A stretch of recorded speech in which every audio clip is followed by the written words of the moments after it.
kama asipogombea Mangungu akapita, basi kwa sababu Mangungu ni chawa wa Tiger.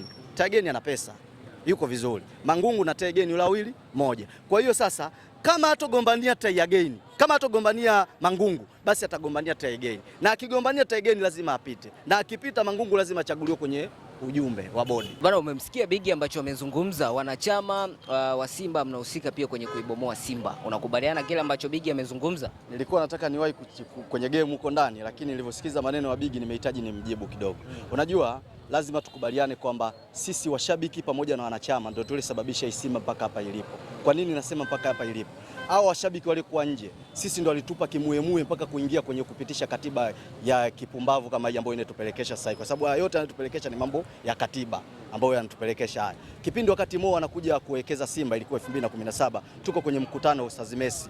Sisi wanachama tulikuwa tunahitaji muda wa kutosha kupitia ile katiba, lakini hao fans unaona wako nje wanakuambia sio wanachama, walituona sisi kama vile tunataka kutengeneza mambo ya ganji, kwamba kama vile tunataka tukupiga hela kwa mwekezaji, ndio maana tunataka tuipitishe ile katiba. Hakufikiria kwamba yale ni mambo ambayo yatakuja kutuumiza hapo baadaye baada ya miaka kadhaa. Wao waliangalia tu kwa kipindi kile, baada ya kutokea mwekezaji kwao wakaangalia tu risasi ya matokeo, maisha yaendelee. Kwa na sisi kulingana na fans wako wengi kuliko sisi, sababu Simba yote unaoiona hivi mpaka sasa hivi Simba ina wanachama 18,600.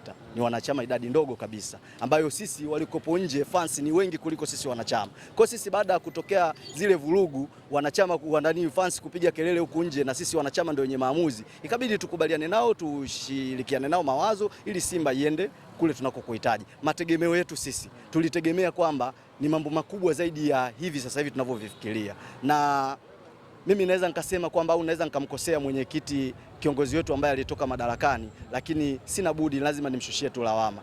Mtu ambaye ndupeleka sana hapa tulipo ni Tiger, kwa sababu Tiger ndo alituzunguka kwenye matawi. Mimi tawi langu la Mpira Pesa alizunguka kwenye matawi Kutulubuni, na hususan alitumia matawi nguli ambao yale matawi kama unakwambia tawi letu la Mpira Pesa, ukienda huko Ngurumo za Simba, ukienda. Kwa hiyo alikuja kutushawishi, katika kutushawishi tukajikuta tumeingia kwenye kitu ambacho sio sawa, ambao wazee wetu walikuja wakatuambia, wazee wetu kina Mzee Kilomoni, bwana, huku mnako kwenda mtakuja kuona madhara yake baada ya miaka 5 mbele, na ndio kweli haya ambayo tunayaona. Kwa hiyo walichokitumia wao ni kwamba walitumia upeo wetu sisi wa njaa zetu na akili zetu kuwa finyu, kutupeleka kwenye sehemu ambayo kwenda kuchuma vitu ambavyo sisi hatujui madhara yake baadaye atakuwaje. Kwa hiyo walikaa wakatumia akili, alimchukua Mo na Tiger wakawa ni maswaiba, wakajua kabisa watu hapa pana pesa, ila ulaji wa hii pesa inatakiwa lazima tuwafumbaze watu. Mo akaingia kwenye sehemu ya madaraka mwenyekiti wa bodi, kwa sababu leo watu wanamlalamikia Mangungu, lakini hawamesahau kwamba mwenyekiti wa bodi kabla wao wakina Mangungu alikopo ni Mo. Kama Mo alikopo anahitaji sisi tufike kwenye mchakato huu, mchakato ukamilike, kwa nini alivyokuwa yeye mwenyekiti akulikamilisha hili?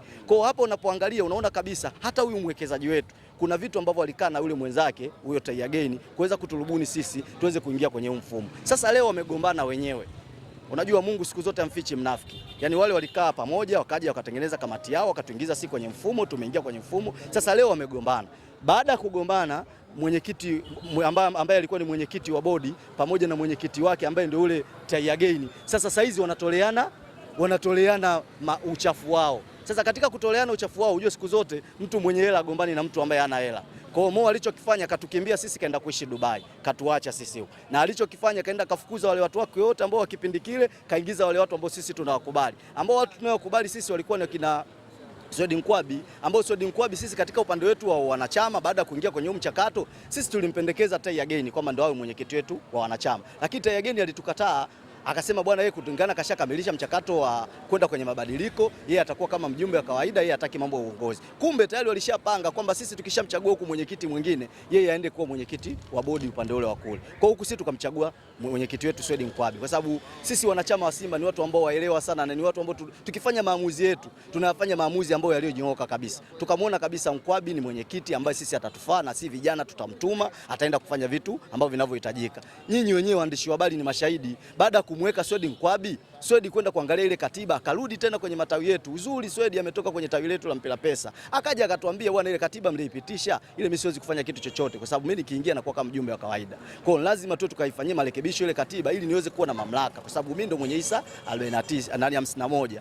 Yule bwana kurudi kule, kufika kule kwenye kile kikao cha bodi, katika maongezi walikuwa hapo wamezungumza, yule bwana kaonekana kama nuksi. Wakati huo fans wanelalamika ambao sio wanachama, Simba ilikuwa inafanya vizuri.